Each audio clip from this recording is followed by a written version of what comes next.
Alright, welcome back to another episode of the protagonists who desperately need therapy. We open with our boy, let's call him Discount Saitama, hitting the gym. And by hitting the gym, I mean he is literally deleting the infrastructure. He taps a sandbag, it explodes.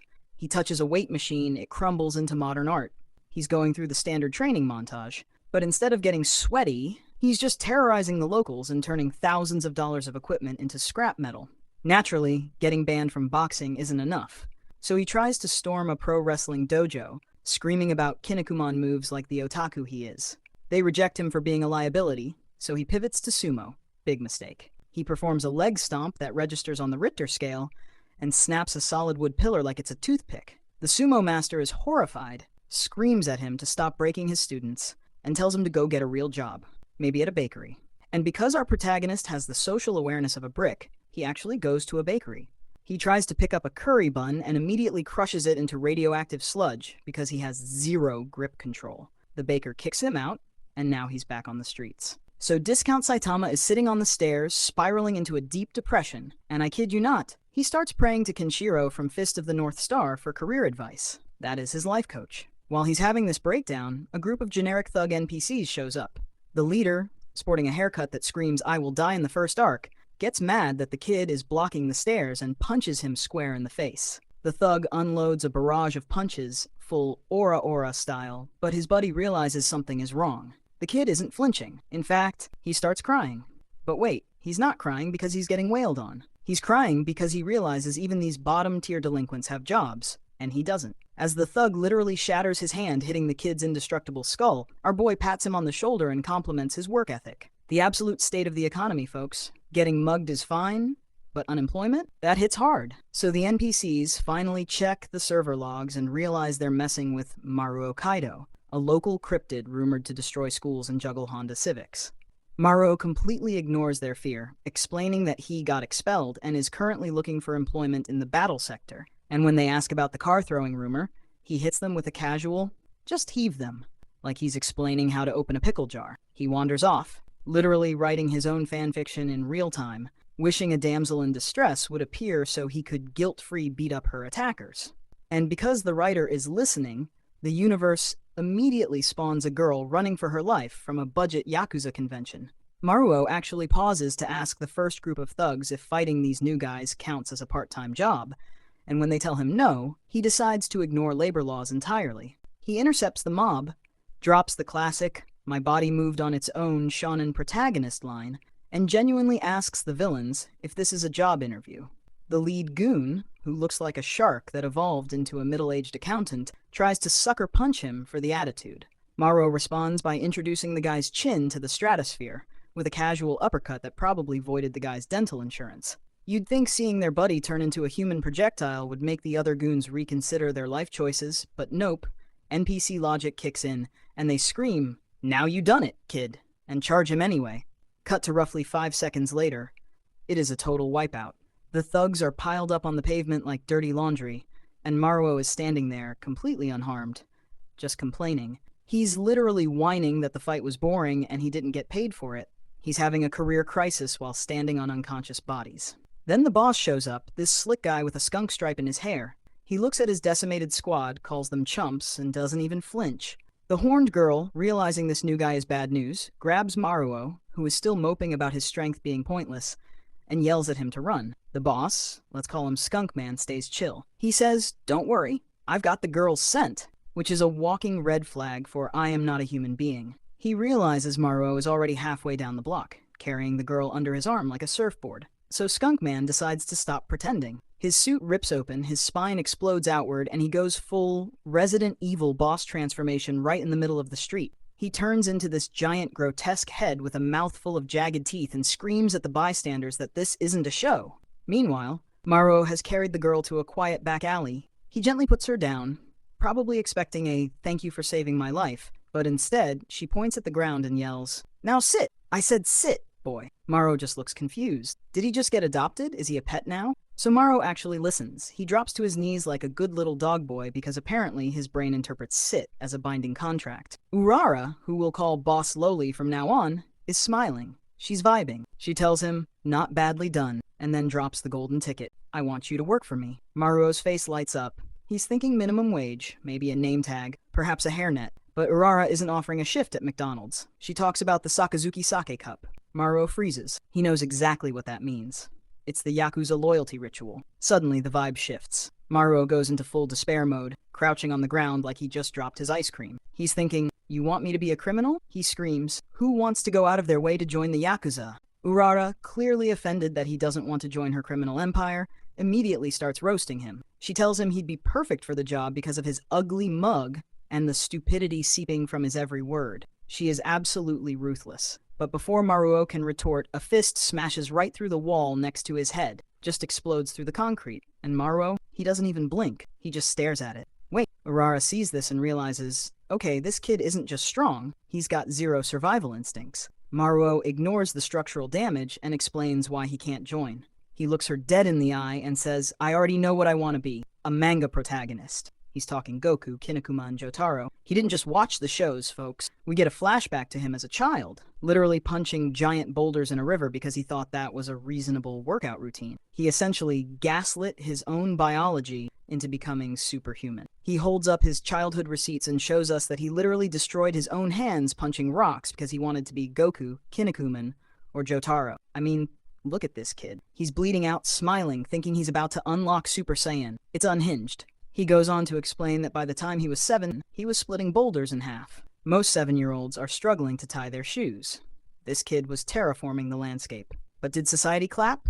Did he get a medal? No. The sumo guy calls him a monster and tells him to beat it. And this is where the tragedy hits. Maruo looks at the wall he just pulverized and goes full emo. He says, "For a normal person, strength just isn't necessary." He drops the saddest line in the book. A manga is just a manga. He is officially retiring from being a protagonist before the first chapter is even over. He tells Urara to look somewhere else because he's done with the hero life. Urara, meanwhile, is having a completely different realization. She looks at him, terrified, and asks, "Wait, you're human?" Maruo looks back like, yeah, duh. It turns out she thought he was a monster this whole time because, well, normal humans don't punch through concrete walls. She realizes she's been trying to recruit a vanilla human into a supernatural war. But before they can unpack that misunderstanding, the plot catches up. Shadows start creeping over the walls. We see these guys in suits, but they aren't walking. They are crawling, like insects. Hundreds of them. They surround the alleyway, glowing eyes everywhere. Urara looks up and realizes she is cooked. Maruo, being the observant genius he is, spots them and goes, "The Yakuza. Buddy, I don't think normal Yakuza climb walls like Spider-Man. You might want to unretire those fists real quick. You see, normal gangsters usually take the stairs or maybe an elevator. These guys? They are crawling down the side of the building head first like a colony of termites in Italian suits." The goons start introducing themselves as the Uwan family, a subsidiary of the Enma Syndicate, which sounds like a bad crypto startup. Check out the guy on the right. He's bent over backwards so far his head is basically in his own back pocket. "Sir, please see a chiropractor." The leader, Scarface, laughs and asks if they look like civilians. And then, transformation sequence. The masks come off, literally. We got a guy whose head is just a giant eyeball stalk. We got a dude who looks like a decomposing banana. They drop the title card, "We are Ayashimon." Basically, monsters. And look at Maruo's reaction. A normal person would be screaming. Maruo? He's sweating, sure, but look at those eyes. He asks, "For real?" He isn't terrified. He is starstruck. He's wondering if he can get an autograph before he punches them. But the monsters aren't here for a meet and greet. We get introductions to the specific executioners.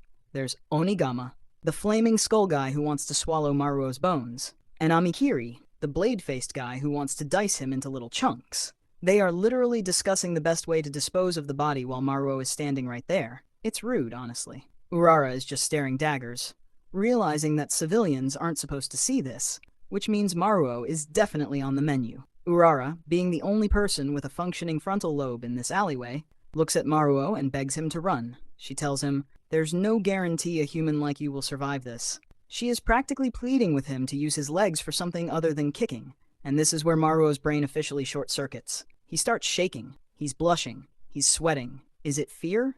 Is it terror? No. He screams, "I can't take it. Don't get my hopes up any higher." This man isn't scared of death. He is excited that his life has finally turned into a Shonen Jump arc. He realizes these aren't just thugs, they are legitimate supernatural villains. He's looking at a guy with a blade for a face and thinking, content. Urara is confused. The monsters are confused. And honestly, I'm confused. But before Maruo can ask for their power levels, the boss, let's call him Skunkhair, decides he's bored of the dialogue tree. He calls them slow, stupid, weak, and decides to deign to play with them. And by play, I mean he absolutely yeets Maruo out of the frame. He hits him with this massive unseen force, maybe a tail, maybe a hair whip, who knows, and Maruo goes flying like a rag doll. As he's soaring through the air, bleeding profusely, do you think he regrets his choices? Now, normally when a human being gets hit by a supernatural semi-truck, their life flashes before their eyes. They think about their family, their regrets, maybe that time they waved back at someone who wasn't waving at them. But Maruo? No. As he is ragdolling through the air, bleeding from his head, his brain decides it's the perfect time for a nostalgic trip down memory lane. The flashback keeps going. We see gangs bringing backup. The whole damn school this time. Thinking numbers matter. And we just see Maruo, battered and bruised, standing in the wreckage. But look at his face. He isn't triumphant. He looks bored out of his mind. It wasn't fun at all, he thinks. He did all that training, broke his own hands, pushed his body to the limit, just to realize he was playing the game on very easy mode while everyone else was stuck on hard. So as he flies through the air in the present day, probably concussed and definitely bleeding, you have to wonder, is he scared? Or is he finally happy that he found a boss whose health bar doesn't deplete in one hit? So Maruo lands, and by lands I mean he turns a parked sedan into a modern art sculpture. He crashes into the side of this car with enough force to trigger the airbags in the next county. He's sitting in the wreckage, bleeding, and he spits out a literal piece of his own skull, a cracked molar, onto the pavement. Now, any sane human being in this situation is doing one of two things, dying or crying for their mom. But Maruo? He starts laughing. He is cackling like a maniac. He wipes the blood off his face and yells, "It's been way too long since I felt like this. It really hurts." The monsters are standing there fully transformed, looking at each other like, is this part of the script? One of them genuinely asks, "You a masochist or something, kid?"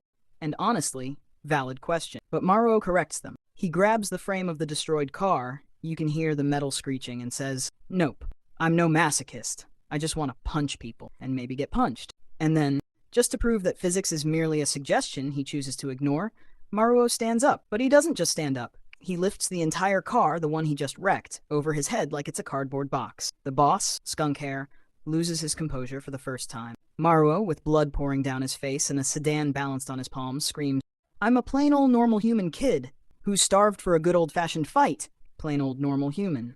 Buddy, you are bench pressing a Toyota. There is nothing normal about this." The monster squad starts panicking. They're yelling, "Strong monsters! Scary monsters!"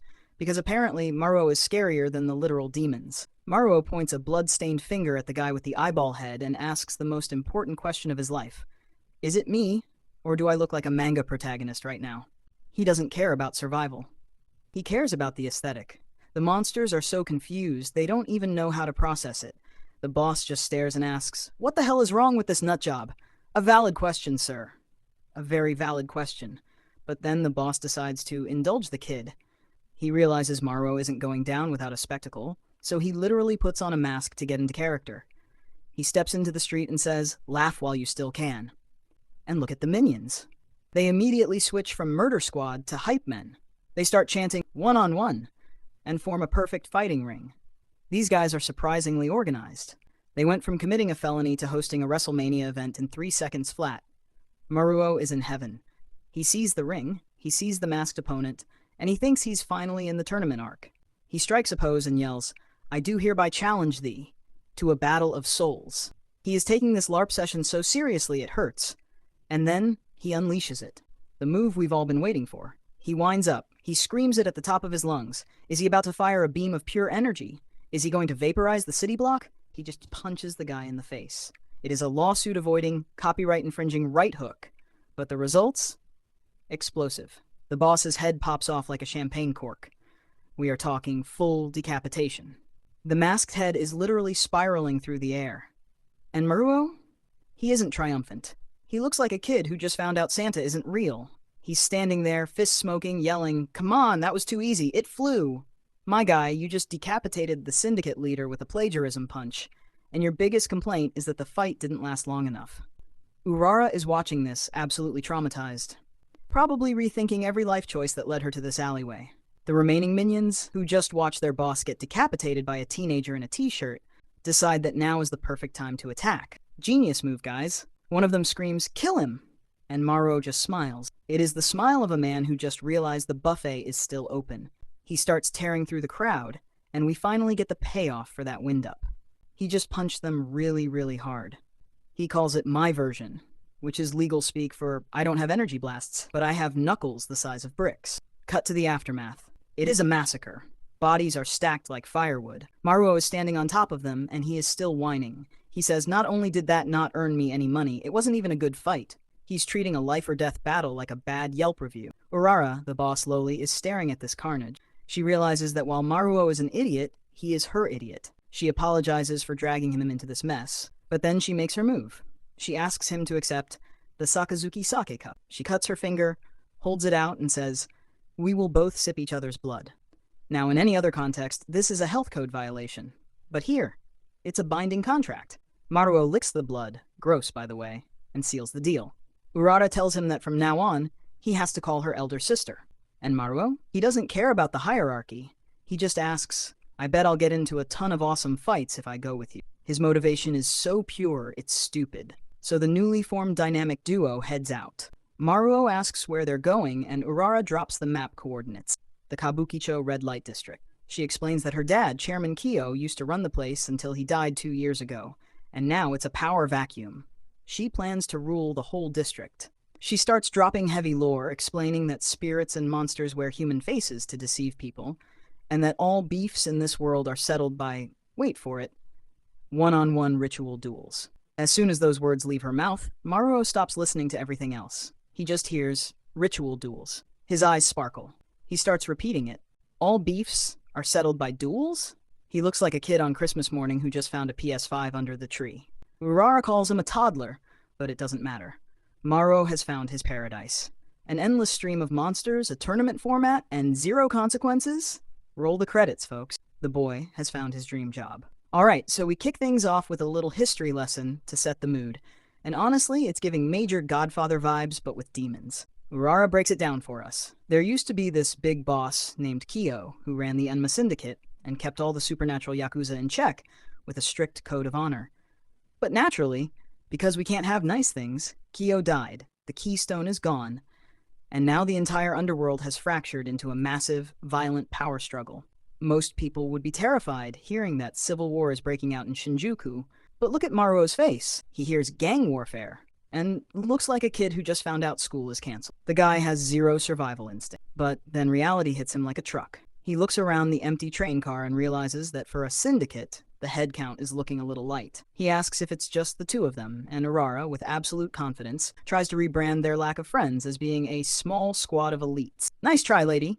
She admits she basically just filed the paperwork for the gang 5 minutes ago. No office, no car, no budget. Maruo, who is technically the muscle here, starts doing the math and realizes trying to conquer the entire demon underworld with 2 people is statistically impossible. This is where Maruo's brain literally starts to short-circuit. He's trying to reconcile the logic of Yakuza politics, supernatural monsters, and cute girls, and his CPU just overheats. He's referencing other manga, spiraling about genre tropes, and his head actually starts smoking while random civilians look at him like he belongs in an institution. Urara sees him glitching out and decides to drop the ultimate manipulation tactic. She tells him to stop using his brain and just focus on the one thing he understands. She literally tells him, "We're talking about a manga."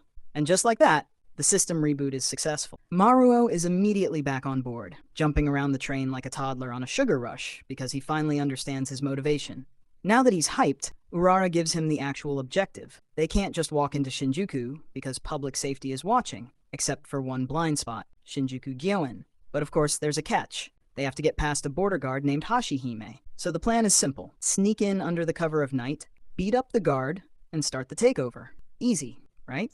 Let's see how long that lasts. We finally arrive at the boss arena and, the enemy is massive. This is Hashihime, the border guard, and she looks like she eats gym equipment for breakfast. Maruo, being the absolute genius he is, hears her name and goes, "Wait, Chopstick Princess?" Because apparently his hearing is as bad as his survival instinct. Urara casually explains that this terrifying demon monster actually has a day job gardening, which is hilarious, but Maruo doesn't care about work-life balance. He just cracks his knuckles, gives a little smirk, and asks if he just needs to beat her up. Oh, sweet summer child. And then, wham! We don't even get a fight scene. Maruo gets backhanded so hard he literally turns into a ragdoll physics glitch. Look at his face. He's flying through the air, skipping off the ground like a flat stone, and lands straight in the water with a pathetic gruck sound. Urara is standing there watching this happen with zero concern for his safety, just pure disappointment, literally saying, "Oh dear, one hit?" You can practically hear her regretting her hiring choices right there. While Maruo is drowning in his own failure, Hashihime transforms into this super sharp lady in a pinstripe suit, looking like she's about to fire someone from HR. She is absolutely roasting him, saying calling him weak would be a compliment and that a fly would have put up a better fight. She politely asks Urara to turn back because the new syndicate is way too vicious for a couple of kids, but Urara is still just salty that her soldier turned out to be a flop. And then, boom. Hashihime drops the mic, warning Urara about the danger she's in if people find out she's Chairman Kyo's bastard child. The secret is out, fam, so we pick up right after that bastard child mic drop. And suddenly we're in a sepia-toned flashback. Turns out, Hashihime isn't just a brutal gatekeeper. She was basically Urara's getaway driver. She reveals she smuggled Urara out of Shinjuku years ago to protect her from this exact mess because she was precious to the chairman. It's a surprisingly wholesome moment where she asks if Urara came back to find the truth about her dad. But Urara? She is absolutely done with wholesome. She flips the switch from helpless girl to demon lord instantly. Look at that glare. She literally commands Hashihime to kneel and tells her she didn't give her permission to stand. The mask is off, folks. She reminds us that even though she looks young, she is still an Oni, and then she drops the real bombshell. Her dad didn't just die of natural causes, he was murdered. She goes full Shakespearean tragedy mode here. She's talking about woe unto his killer, and how she was helpless and banned from his funeral. She isn't here for an investigation, she's here for a massacre. She declares she's going to destroy the murderers and burn the entire Enma syndicate to the ground as a parting gift to her father. It is the most intense, dramatic, edge-of-your-seat monologue we've had yet. And then, wah. Maruo explodes out of the water like a confused swamp monster, completely ruining the cinematic moment. Urara is trying to have her villain origin story, and the hero just surfaces in the background, gasping for air and looking like wet laundry. The comedic timing is undefeated. Most normal people would take a nap after getting spiked into a river, but Maruo drags himself onto the shore looking like a wet dog, and declares that getting hit by a truck feels intense. He is genuinely having the time of his life, grinning like a maniac and screaming about Fist of the North Star matchups while Hashihime just stares at him in confusion. He decides to challenge this giant wax monster, man-to-man, to a battle of souls, which is anime code for "I have no strategy," and she immediately answers his challenge by backhanding him into a greenhouse. He crashes through the railing, rubble flying everywhere, and finally admits that maybe, just maybe, he can't overpower her. He decides he needs to use his head, which is the most terrifying thing he said all night. Hashihime starts bragging that her wax armor is stronger than steel, which is basically a villain prompting the hero to break it, and Maruo obliges by launching his ultimate move, the super smart attack. He lands a massive blow that shatters her mask, and when she asks how a human did that, he confidently explains it's just physics, like breaking bamboo chopsticks with a paper sleeve if you're fast enough. He thinks he's using high-level technique, but Hashihime looks at him and realizes the truth. Speed had nothing to do with it. He literally just punched her so hard that physics gave up and went home. Maruo didn't just break her mask, he leveled the entire greenhouse. Urara is standing there watching the dust settle, and you can see the gears turning in her head. She's not looking at him like a friend. She's looking at him like a useful pawn she just unboxed. Meanwhile, Maruo is actually upset that he won, standing in the rubble complaining that it's no fun if the enemy doesn't fight back. The guy is literally trying to roleplay Fist of the North Star, screaming about 100 rending moves, while Urara floats down and realizes this kid isn't just weird. Hey, he's a biological anomaly that doesn't follow the rules of humans or demons. Hashihime takes the loss with dignity, though. She transforms back to her human form, and we get a genuinely sweet moment where she hugs Urara and tells her she's proud of how strong she's become. She gives Urara some final advice to view everyone around you as an enemy, which is solid life advice for a Yakuza war. Maruo, having zero social awareness, tries to butt in and talk trash, and Hashihime immediately snaps at him to shut up because nobody asked the muscle for his opinion. But then things get dark real quick. As Urara walks away to go pay respects to her dad, Hashihime calls her out, realizing that Maruo is just an expendable pawn to her. Most protagonists would deny it and give a speech about friendship, but Urara? She turns around with a face straight out of a horror movie, shadows over her eyes, and essentially says, "And? Does that upset you?" Cold. Ice cold. She's not here to make friends, she's here to burn the city down, and Maruo is just the matches. Alright, Tutorial mode is effectively over, and Urara decides to lay out the roadmap for their absolute suicide mission of a takeover. She explains that Shinjuku is currently a battle royale split between 4 major nightmare factions. First, you have the new Anma Syndicate, led by a second chairman, who is apparently way more vicious than the old boss. Then there's the Todoroki Alliance, a collection of biker gangs for those who like their demons with exhaust pipes. On the fancier side, you've got the Ayakashi Beastars, a group that controls the host clubs and cabarets, proving that even in the underworld, you can't escape overpriced drinks. Finally, there's the Kori Hotel Group, an external faction that's just straight up invading the turf. So, armed with that terrifying information, they finally step into the blinding neon lights of Kabukicho. You'd think Urara would be giving him tactical advice, but she immediately switches from mob boss to overprotective soccer mom. She starts rattling off a list of rules like she's dropping him off at daycare. Don't eat strange food, don't wander off, and for the love of God, ignore the solicitors. Maruo, possessing the unearned confidence of a man who has never been outside, brushes her off immediately. He claims he's seen Kabukicho on TV, so he's totally prepared, and insists that only country bumpkins and little kids get scared of the city. The irony is palpable because this guy essentially lives under a rock. But sure, Maruo, tell us more about your vast urban experience. Remember how Maruo bragged about seeing the city on TV?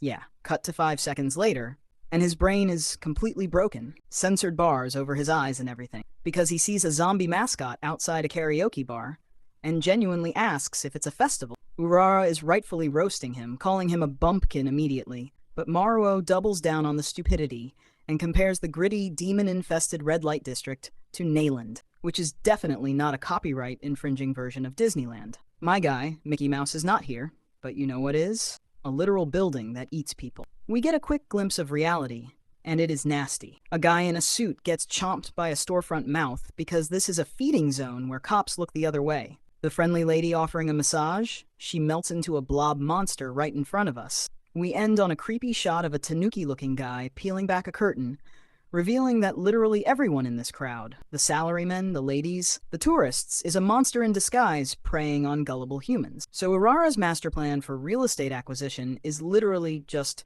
let's go rob some phone scammers and steal their office, which is honestly a solid business strategy in this economy.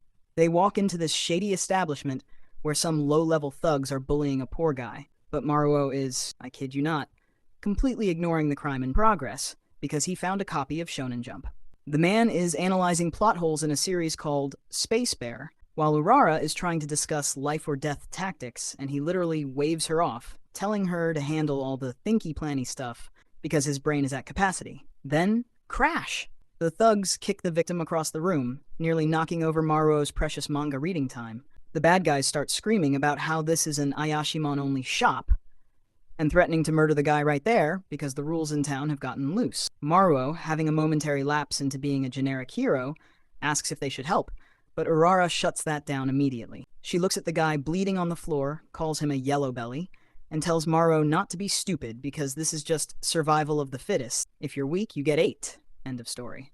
But Maruo, he listens to her for exactly 0 seconds. He walks right up to the tattoo-covered demon thug, interrupts the beatdown, and makes the worst business deal in history. Give us your office, and I'll beat this guy up for you. I'm pretty sure he's confused about who is robbing who, but the confidence is inspiring. The thug, obviously insulted that a human in pajamas is trying to seize his assets, transforms into a flaming muscle monster that looks like Ghost Rider started lifting weights. He lands a massive fire punch right on Maruo's face, and instead of dying like a normal person, Maruo is just stoked. He's grinning through the burns because he finally found someone who can actually hit. This is the moment the genre shifts. Maruo catches the demon's arm, while it is still on fire, mind you, and drops his own twisted philosophy. It's way cooler for the strong to eat the stronger. He then proceeds to absolutely obliterate the guy with one hit, proving that anime logic beats fire magic every time.